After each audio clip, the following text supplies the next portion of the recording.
এবং আমি বলে থাকি এটি মূলত তথ্যমূলক অনুষ্ঠান, যেখানে আমরা বিভিন্ন তথ্য উপস্থাপন করে থাকি। একই সাথে আইন, অভিবাসন, ট্যাক্স সংক্রান্ত খবর, চাকরির খবর এবং আপনার সন্তান কিভাবে ভালো স্কুল কলেজে ভর্তির সুযোগ পাবে সেই তথ্যগুলো থাকে এই অনুষ্ঠানে। এ পর্যায়ে আমরা কথা বলবো আইন এবং অভিবাসন সংক্রান্ত বিষয় নিয়ে, এবং আমাদের সাথে যুক্ত হয়েছেন এবং শুরুতেই কৃতজ্ঞতা জানাচ্ছি অ্যাটর্নি অশোক কে কর্মকার। শুরুতে জানতে চাই, দাদা কেমন আছেন? ধন্যবাদ, আমি ভালোই আছি। আশা করি আপনিও ভালো আছেন। আমিও ভালো আছি এবং আপনার প্রতি অনেক অনেক কৃতজ্ঞতা এত ব্যস্ততার মাঝেও সময় দিচ্ছেন সে কারণে। আমরা আজকে যে কটি বিষয় নিয়ে আলোচনা করব, বিশেষ করে আজকে বিষয়ভিত্তিক আলোচনায় থাকবে বাংলাদেশ থেকে কেউ যদি দত্তক মানে অ্যাডপশন নিয়ে সন্তান আনতে চান আমেরিকাতে কি করণীয়, সেটি নিয়ে আমরা বিস্তারিত আলোচনা করব।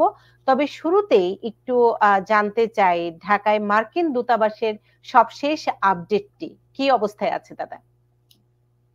ধন্যবাদ। আসলে মার্কিন দূতাবাস আপনাদের যেটা অভিবাসনের জন্য আমার কাছে মনে হচ্ছে যে অনেকটাই বেটার দ্যান বিফোর।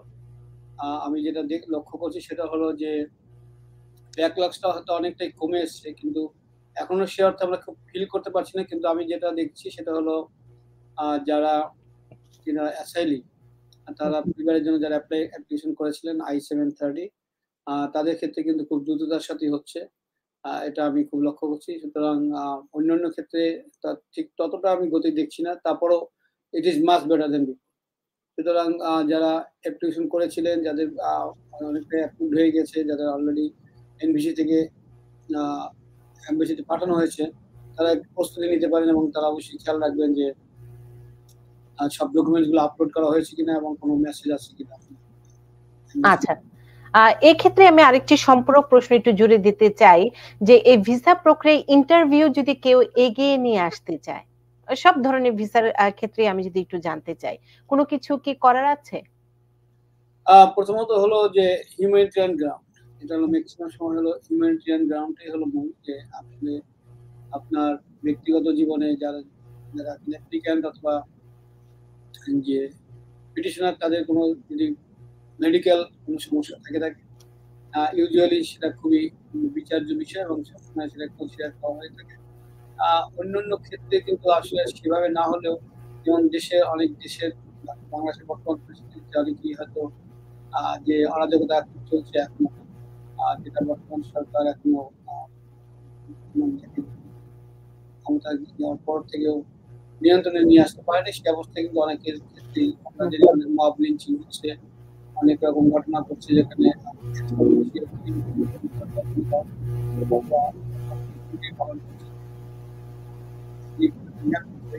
হয়তো যারা শিকার, তারা চেষ্টা করতে পারেন যে তাদের সম্ভব হয় বিচার এগিয়ে নিয়ে বিচার করতে এগিয়ে নেওয়া। সংখ্যালঘুদের জন্য সেটা একটা সুবিধা আছে। তারা চেষ্টা করতে পারে দেশের বর্তমান সংখ্যালঘু নিধন চলছে,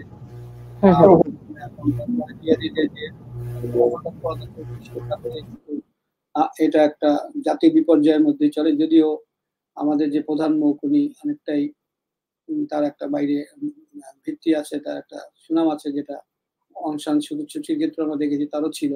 কাজে আমরা বলতে পারি তবুও যদি এইগুলোকে যদি আপনি দেখাতে পারেন, সেক্ষেত্রে হয়তো ভিসার ইন্টারভিউটা এগিয়ে নিয়ে আসার একটা সম্ভাবনা আছে।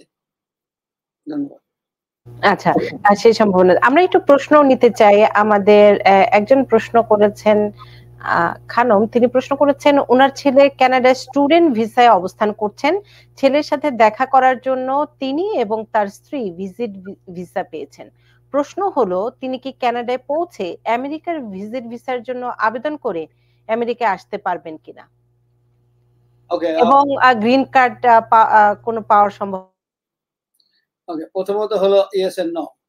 প্রথমত হলো যে থার্ড কান্ট্রি ভিসা দেওয়া এটা সাধারণত ভাবে অসম্ভব না, কিন্তু খুবই ইউজুয়ালি হয় না, ভেরি ভেরি রেয়ার। অর্থাৎ আপনি যদি বাংলাদেশ থেকে মানে আপনি যদি আমেরিকায় আসতে চান, তাহলে বাংলাদেশে আমেরিকান এম্বাসি ফেস করে আপনার আসতে হবে। কানাডায় এসে আপনাকে যখন করবেন সেটাকে থার্ড কান্ট্রি ভিসা বলে। সেক্ষেত্রে যদি কোনো এক্সেপশনাল কোনো সার্কামস্টেন্স না থাকে, যেটা আপনি প্রমাণ করতে পারেন যে কেন আপনি আগে করতে পারেননি, তাহলে ভিসা পাওয়ার সম্ভাবনা খুবই কম থার্ড কান্ট্রি থেকে।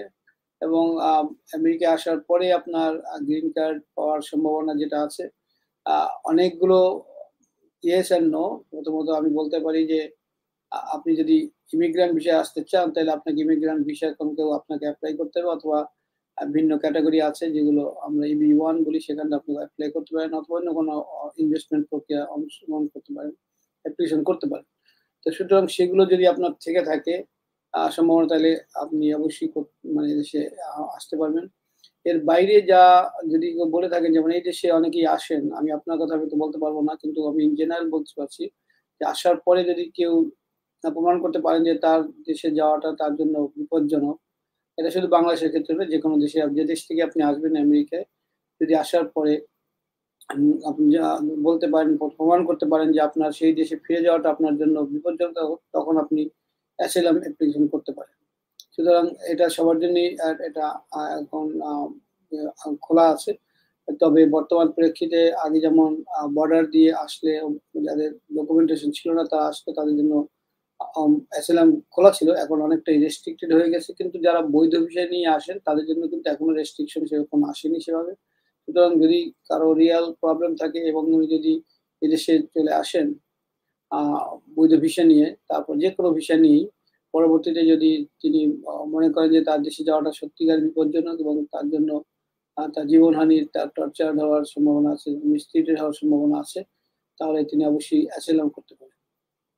এর বাইরেও অন্যান্য অনেক কিছু আছে, কিন্তু সেগুলো আপনার আমরা ভুয়া কেস থেকে শুরু করে অনেক কিছু আছে, কিন্তু সেগুলো আপনার একজন নন ইমিগ্রেন্ট হিসেবে তাদের জন্য খুব একটা প্রযোজ্য না, যদি না এই দেশে কোনো তার আপনার স্পন্সর থাকে। ধন্যবাদ। স্পন্সর বিষয়টি যেহেতু আসলো, আমাদের দর্শক আরেকজন প্রশ্ন করেছেন, আপু আমি যদি আমেরিকার সিটিজেনের সাথে ফ্রেন্ডশিপ বা রিলেশনশিপ হিসেবে কথা বলি, সে আমাকে নিতে চায়, তাহলে কি আমি যেতে পারবো? এবং আমেরিকায় সে আমাকে কি কোনো ধরনের হেল্প করতে পারবে?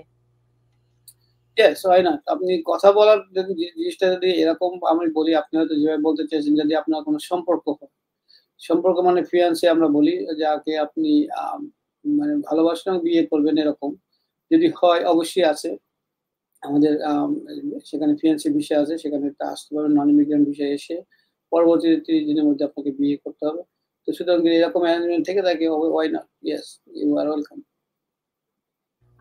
আরেকজন আমাদের প্রশ্ন করেছেন, যেহেতু আমরা প্রথমেই আলোচনা করেছিলাম ঢাকার এম্বাসির বিষয়টি, সে বিষয়ে তিনি প্রশ্ন করেছেন, সেপ্টেম্বরে যাদের ইন্টারভিউ গুলো ক্যান্সেল হয়েছে সেগুলো কবে দিবে একটু জানাবেন? উনার 11ই সেপ্টেম্বর ইন্টারভিউর তারিখ ছিল, কবে পেতে পারেন? প্রথমত হলো আমাদের কাছে কিন্তু কোনো ইনফরমেশন নেই যে শেয়ার করে না আপনার এম্বাসি গুলো, যে এক্স্যাক্টলি তারা কবে ডাকবেন। প্রথমত হলো প্রত্যেকেই সাথে যোগাযোগ করে থাকে এম্বাসি, আমেরিকান এম্বাসি, ইমেইলের মাধ্যমে এবং আপনাদের পোর্টালের মাধ্যমে। সুতরাং you have to keep updated যে কবে এক্স্যাক্টলি ওরা করতে পারবে। কাজে এটা কিন্তু কোথাও এরকম বলা, ওরা আগে থেকে আমাদেরকে বলে দেয় না যে এখন যেটা আপনাদের কাছে ওরা যোগাযোগ করবে না। সুতরাং ইট ইজ ভেরি কনফিডেন্সিয়াল। আপনার সাথে যোগাযোগ আপনার সাথেই করবে, আর যদি আপনার লয়ার থাকে তার সাথেও যোগাযোগ করবে, but they will let you know when they are going to call you again. ধন্যবাদ। আমাদের আরেকজন প্রশ্ন করেছেন, তিনি পর্তুগিজ সিটিজেন কিন্তু বাংলাদেশে অরিজিন।